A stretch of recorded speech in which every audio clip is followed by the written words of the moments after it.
Hola. Uno de los peligros más importantes a considerar a la hora de planificar un izaje es el viento. Muchas veces no le damos la importancia necesaria a este fenómeno natural, debido a que estamos acostumbrados a él. Sin embargo, si pensamos que Colón atravesó el Atlántico para encontrarse con América solamente impulsado por el viento, podemos hacernos una idea de su fuerza. Como es nuestra costumbre, analizaremos primero las normas que regulan el izaje y qué nos dicen del viento.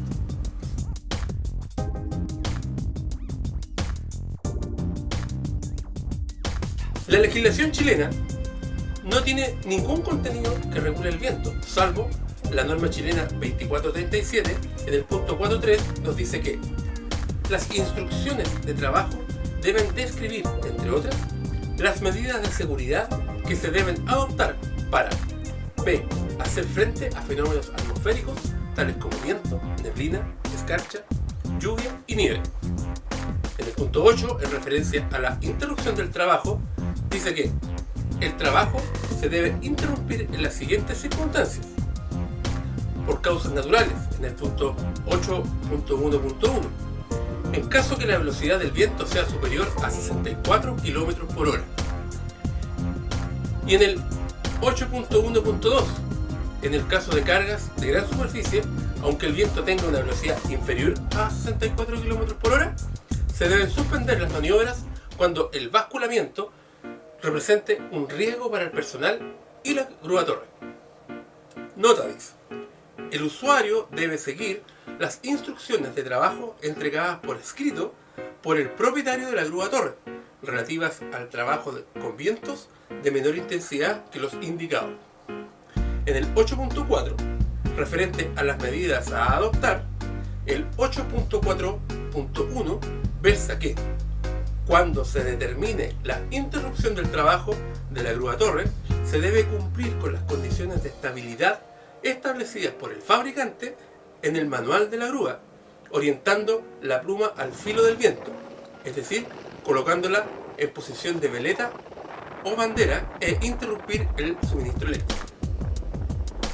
Con respecto a las grúas móviles, a falta de norma en Chile, observamos el contenido de la norma ASME B30.5. En su sección 5-3.2.1.5 con respecto al desplazamiento de la carga, dice: a. La persona que dirija el izaje verificará el efecto del viento ambiental en la carga y en la estabilidad de la grúa. Existen algunas otras menciones al viento en esta norma, pero todas son bajas, puesto que se refieren a que debemos ser cuidadosos con el viento.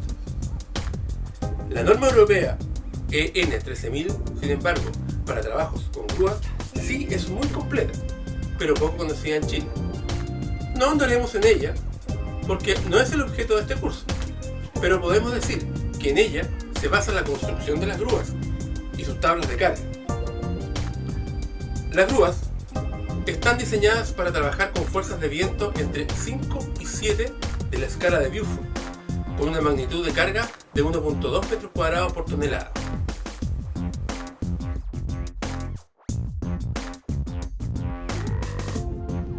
Primero, hay efectos en la pluma. En el caso de viento frontal, la pluma se descarga, es decir, el indicador de carga marca menos de lo que realmente está levantando. La desconexión del LMB tiene lugar con una carga mayor que la carga máxima admisible. En el caso de viento posterior a la pluma, esta se carga más de lo que está realmente levantando.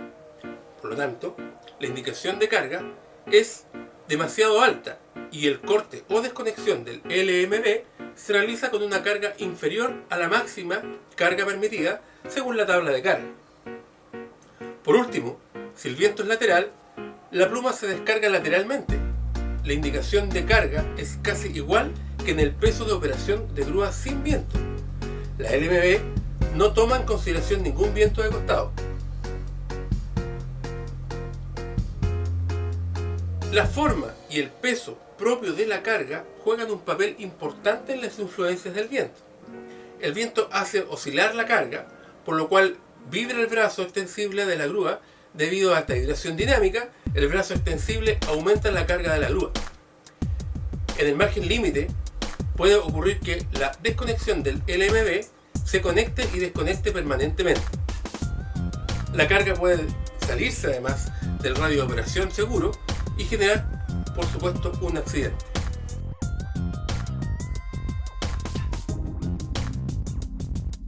Lo primero que debemos observar es la tabla de carga de la grúa.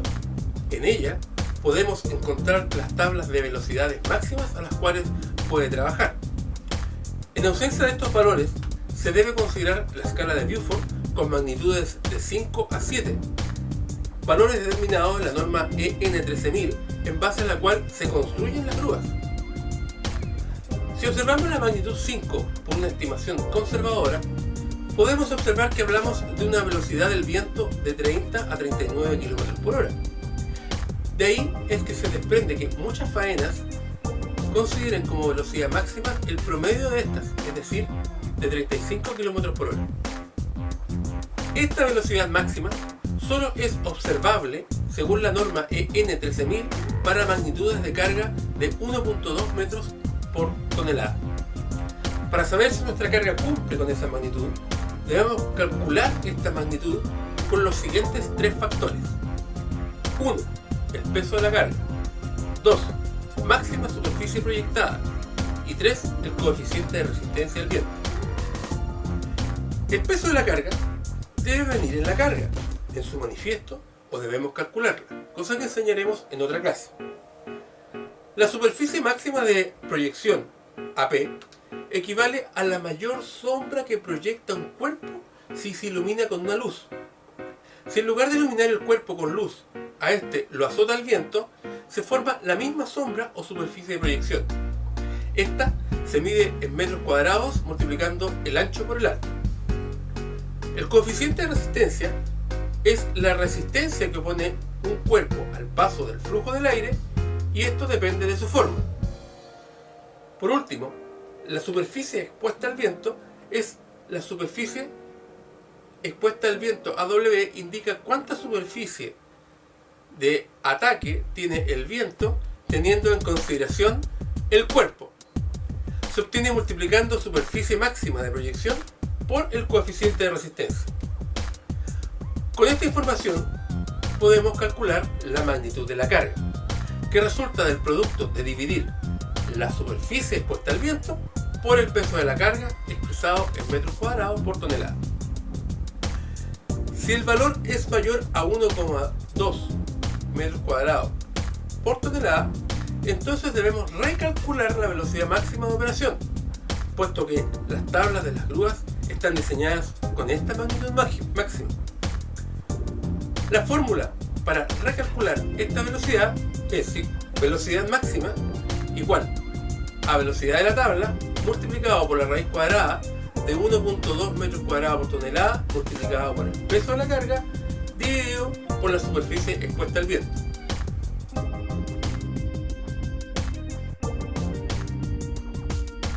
Ahora bien, como estamos planificando el izaje, usted debe ingresar a la página www.winefinder.com y buscar el viento proyectado en esa fecha en el lugar más próximo al izaje.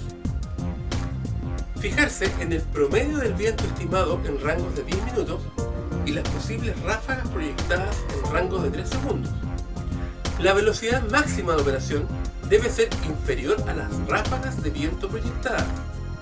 Una vez obtenida la velocidad máxima de operación, debemos considerar que esa velocidad del viento está proyectada a una altura de 10 metros sobre el piso, por lo que debemos hacer un ajuste dependiendo a la altura a la que vayamos a trabajar o a izar la carga.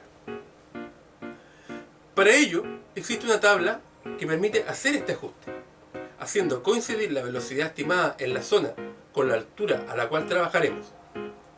Si esta velocidad del viento esperada es inferior a la velocidad máxima de operación, entonces podemos proyectar el izaje. Ejemplo práctico. Con una grúa GMK 5220, trabajaremos con el cabezal de la grúa a 60 metros de altura y con un radio de 20 metros. La carga es un estanque cilíndrico de diámetro 3 metros y un alto de 6 metros y pesa 10 toneladas. El trabajo está proyectado para la mañana del día 11 de mayo. Pregunta: ¿cuál es la velocidad máxima del viento para este trabajo? Primero nos dirigimos a la tabla de carga de la grúa y como no aparecen las velocidades máximas de operación, pero sí que esta está construida en base a la norma EN 13000, podemos determinar que las velocidades máximas son entre 5 y 7 de la escala de Beaufort. Al ver esta tabla, aplicaremos el modelo conservador que nos da un promedio de 35 km por hora con una magnitud de carga de 1.2 kg por metro cuadrado. Ahora calcularemos la magnitud de carga de nuestra carga, es decir, el estanque. La superficie máxima de proyección es de 3 metros de diámetro por 6 metros de alto, es decir, 18 metros cuadrados. Por tabla, el cociente de resistencia de un cilindro es de 0,6 a 1, por lo que asumiremos el mayor, vale decir 1. Por fórmula, la superficie expuesta al viento es de 18 metros cuadrados por 1, es decir, 18 metros. La magnitud de nuestra carga resulta de dividir la superficie expuesta por el peso de la carga. En nuestro caso, 18 metros cuadrados dividido por 10 toneladas equivale a 1.8 metros cuadrados por tonelada. Como nuestra magnitud de carga es mayor a la norma EN 13000, debemos recalcular la velocidad máxima a través de la siguiente fórmula. Velocidad máxima igual a velocidad de la tabla por la raíz cuadrada de 1.2 metros cuadrados partido por tonelada por el peso de la carga, todo dividido por la superficie expuesta al viento. La velocidad máxima entonces será 35 km por hora por la raíz de 1.2 metros cuadrados por 10 toneladas dividido por 18 metros cuadrados. Eso nos equivale entonces a 28,5 km por hora. Ahora veremos cuánto soplará el día de nuestro izaje. Vamos a Wayfinder, buscamos la estación meteorológica más próxima a nuestra actividad y tratemos de encontrar la velocidad del viento en el rango de horario y las ráfagas estimadas. En este caso, habrá ráfagas de 31 km por hora a partir de las 12 horas, pero de 17 km por hora con un viento de 11 km por hora entre las 9 de la mañana y las 12 de la mañana. Debemos hacer un último ajuste, ya que trabajaremos a 60 metros de altura. La tabla nos indica que con 11 km por hora, es decir, 3.05 metros por segundo, nos da inferior a 3 en la escala de Beaufort, por lo que a 60 metros no habrá ráfagas superiores a 9,1 metros por segundo, es decir, 32 km por hora.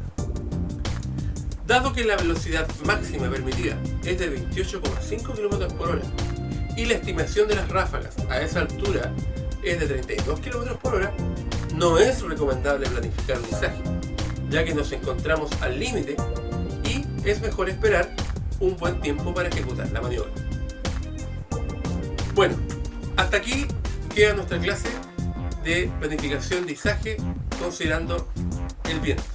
Sin duda hay muchos otros factores que debemos considerar a la hora de ejecutar un izaje, pero este es uno de los más complicados. Nos veremos pronto en la próxima clase. Hasta luego.